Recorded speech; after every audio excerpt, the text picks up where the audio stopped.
au Sénégal, à l'heure où nous sommes à un taux de sida de 0,7%, ce qui constitue quelque chose d'important même par rapport à la sous-région.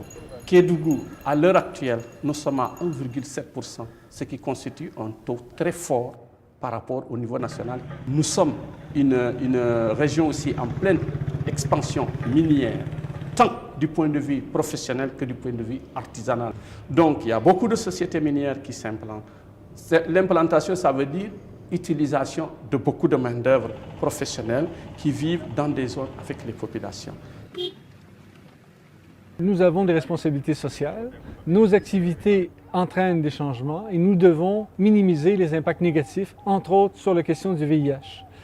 Nous avons agi à toutes sortes de niveaux. D'abord au niveau de l'entreprise, avec la formation des travailleurs, des comités faits sur la base des recommandations des organisations, entre autres internationales et nationales, pour que les gens soient sensibilisés et que les gens aussi connaissent leur statut par rapport à leur séropositivité éventuelle. Mais est-ce que quand on vit avec le virus, on peut travailler? On peut travailler? Le rôle d'un père éducateur pour moi, c'est de sensibiliser ses pairs afin qu'il ait des comportements à moindre risque. Ça permet à moi et à mes collègues travailleurs de mieux cerner ces questions liées au sida, parce que vous n'êtes pas sans savoir que le sida est une pandémie. Personne n'est à l'abri de cette maladie. Cela m'a vraiment aidé, surtout au sein de la société et au sein de ma famille encore. L'équipe de la santé qui est en train de il nous informe d'abord, il nous aide à faire des dépistages contre le sida.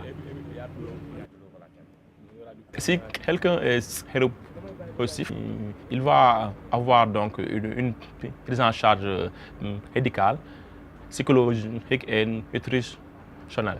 Donc c'est un malade comme tous les autres malades, donc sans discrimination ni stigmatisation. Le VIH ne connaît pas la barrière de l'entreprise, il se propage partout, particulièrement vrai avec maintenant l'orpaillage qui est massif. Et l'orpaillage, ce sont des gens qui viennent de partout et des gens qui sont susceptibles, surtout des hommes, d'amener du VIH et des pratiques sexuelles qui peuvent être à risque.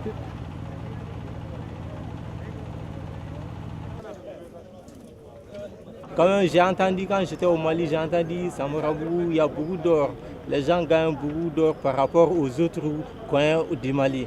Donc c'est pour cela que je suis venu chercher l'or d'ici. Tous les gens qui sont ici, ils sont venus pour chercher l'or parce que dans leur pays, il n'y a pas beaucoup d'argent. Même s'il y a l'argent, pour avoir l'argent, ce n'est pas facile, quoi. Ils souffrent tellement. J'ai tiré de la corde. Et c'est un travail très pénible. Et puis les services sont différents. Dans le secteur informel, c'est autre chose, c'est un autre monde à part. Avec le BIT, nous avons toujours soutenu le BIT dans le cadre de la formation des pères éducateurs, etc.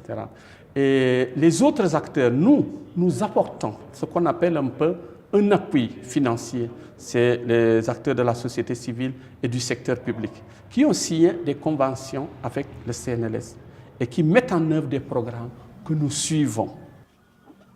Notre rôle, c'est d'encadrer, c'est de soutenir, c'est de former les initiatives locales qui sont là, surtout les organisations de femmes qui se battent beaucoup sur le plan social, sur le plan économique. Donc il faut les appuyer, il faut les encadrer pour que ces organisations-là soient de véritables réceptacles au niveau communautaire.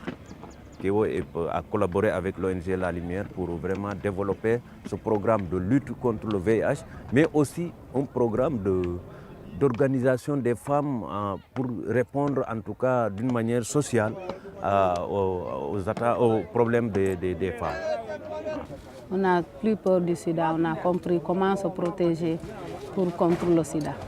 Ce n'est pas en couchant comme ça qu'on peut recevoir le sida. Kédougou, nous adressons un cri de cœur